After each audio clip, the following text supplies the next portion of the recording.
Hello, student. Welcome you all for the learning session. I'm Yogita. So, today our subject is psychiatry nursing and a topic is mental retardation, MR. So, let us study about this MR today. Now, what is this MR? Mental retardation, it simply says that it's the when the subnormal or sub-average IQ level of a child. Like when the child IQ level is less than 70, then we'll call that particular child is having mental retardation. Like the definition what says in the book says that mental retardation refers to significantly sub-average general intellectual functioning. See, when the child grows, they learn many things. They learn motor development, like fine art. They learn the communication. They learn the skill, like day to days, like living activities. They learn. But when the child is suffering with the mental retardation, the child is not able to develop all these qualities. The small child may find it difficult to do their daily activities. Maybe a simple fine motor skill might be a great challenge for the child. So when the child is not able to cope with all these conditions, and when the child intelligent level also will be bit low, when the IQ is less than 70, then that particular child is called as mental retardation. Now all over the world, we can say that nearly 3% of population they're suffering with mental retardation, and it's more common in boys compared to the girls. Generally, the report says that out of 1,000 birth, 5 child may face the problem called mental retardation. Now, what's the causes for this mental retardation? What's the etiology? Maybe genetic causes like chromosomal abnormalities, Down syndrome, Turner syndrome, Cat-Cry syndrome, that may be a reason. Or else like metabolic disorders like phenylketonuria, William disease, or any cross disease of your brain, epilepsy, such conditions which may be a reason that child may develop mental retardation in the adulthood, later stages. Now apart from that, the cause is prenatal, like before the delivery, some problem which is faced by the mother, like mother may had an infection like rubella infection, syphilis infection, or mother may had endocrine disorders like hypothyroidism, hypoparathyroidism, diabetic mellitus. That may be the reason that child may face the problem of mental retardation. Or any physical injury to the mother, like mother may had hypoxia, radiation, mother may exposed to certain heavy radiations, anemia, emphysema, such problems. Or else intoxication, whether mother may consumed some substances or any lead, or mother was taking alcohol. That may be also the reason. Because of that, the child may develop mental retardation.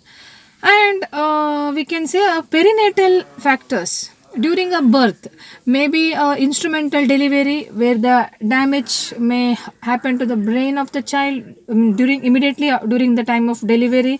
Or else prematurity, the baby like delivery happened before the 9 months, a completion of that pregnancy duration, the baby is born, and prolonged or difficult birth where the mother was finding a lot of problem during her process of delivery. Now postnatal factors, like after the delivery the child may had infection like meningitis, encephalitis, or some brain infections, or any accident, or child may had a fall, or else lead poisoning. Such factors may cause mental retardation. Now, apart from that, some environmental factors like low socio-economic factor. Mother may belongs to a very poor family background where they're not able to afford for the good food, good nutrition. There was no proper care during antenatal time.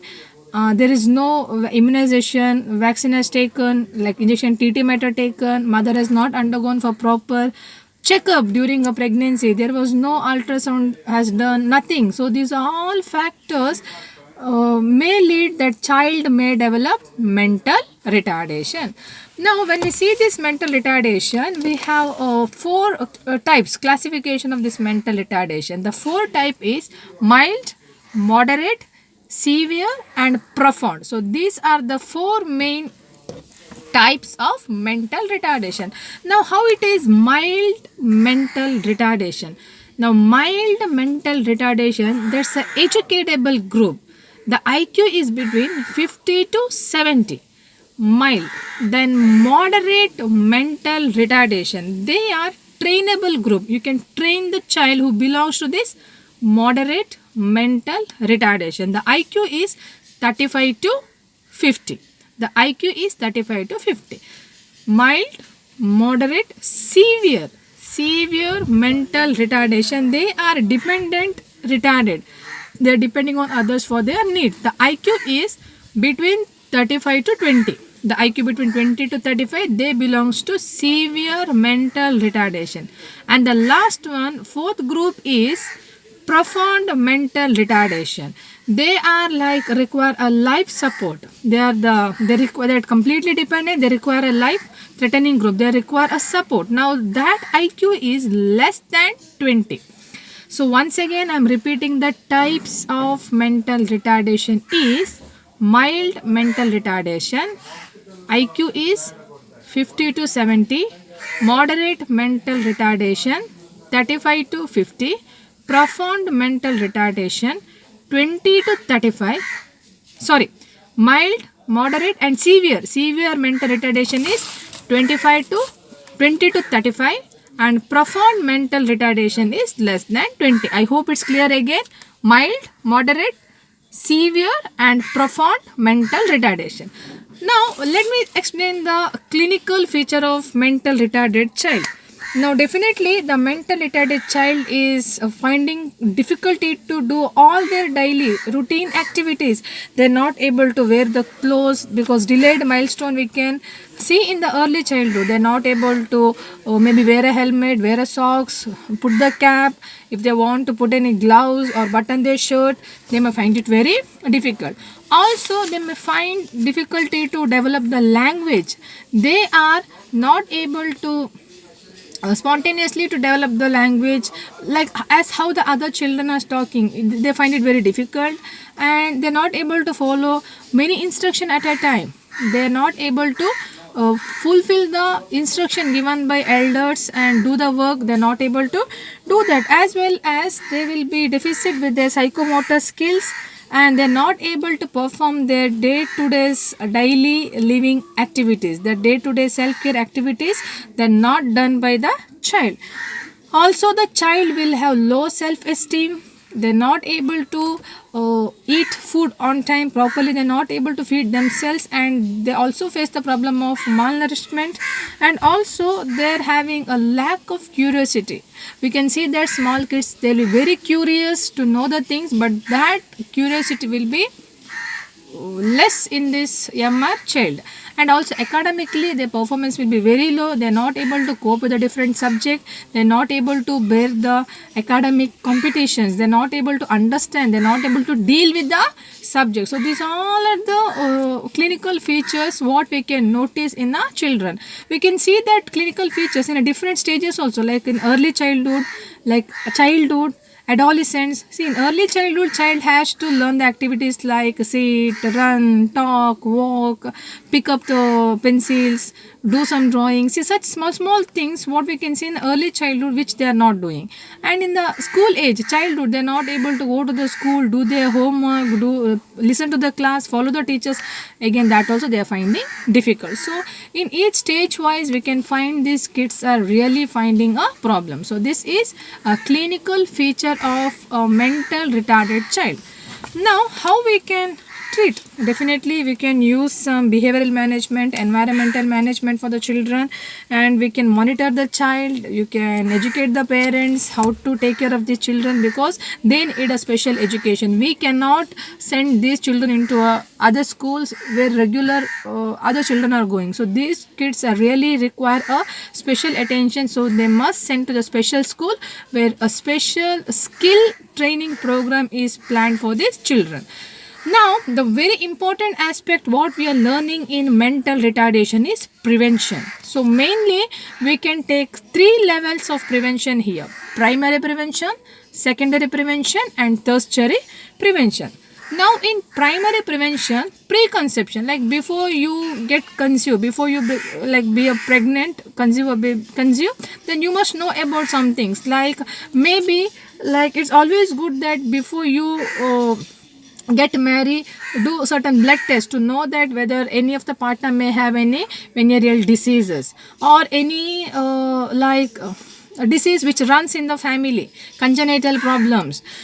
And genetic counseling is required because some genetic problems may cause that child may develop, child may born with mental retardation.